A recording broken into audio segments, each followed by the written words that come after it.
Hello, Eric Bodro, Harrisville. Over recent years, research done on climate change has flourished to the extent that we have a solid understanding of its causes, as well as the negative impact it'll have on all of us should the global temperatures continue to rise. Research done by a countless number of credible sources has shown that human activity is a significant cause of climate change, and it is evident from observation alone that regions all around the world are already being impacted. Allowing the temperatures to continue to increase will result in rising sea levels, increased flooding, the destruction of plant and animal habitats, reduced crop yields, and resultant exposure to drought and famine. Toward the end of last year, a conference was held in Paris to discuss the dangers of climate change and propose a plan to combat our warming planet via the reduction of greenhouse gases. The conference, attended by nearly 200 countries, resulted in an almost unanimous agreement that some action must be taken now to prevent the further increase of global temperatures.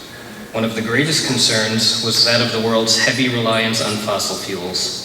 Research has shown time and time again that products that rely on fossil fuels are among the greatest contributors to global warming, resulting in an approximate increase of atmospheric CO2 concentrations by over 40% since the start of the Industrial Revolution.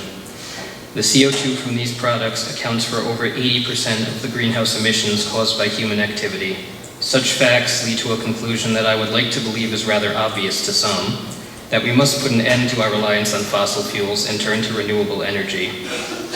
The unified goal of this conference, as outlined in the Paris Agreement, is to mitigate greenhouse gas emissions in order to limit global warming to well below 2 degrees, a limit agreed upon in response to an alarming amount of scientific research suggesting that we remain on the current side of the threshold if we are to avoid severe, pervasive, and irreversible damage.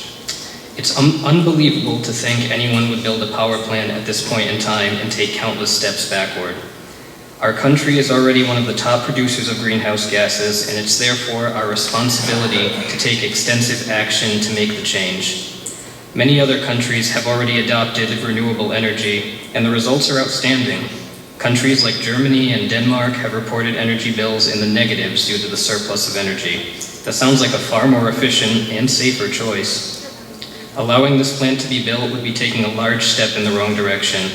It's been stated several times that the construction of this plant conflicts with the Resilient Rhode Island Act and would essentially make it impossible to reach our emission goals. It makes absolutely no sense to build a plant that will pollute our air, contaminate our water, disrupt our way of life, cause even greater harm to future generations, cause us to fail to achieve our energy requirements, and deem us a region of either hypocrisy or blatant ignorance, when there are renewable alternatives that will do none of the above. We need to care more about climate change. We don't need a new plant to make us feel better about reliability. We need a kick in the butt when it comes to renewables. Thank you.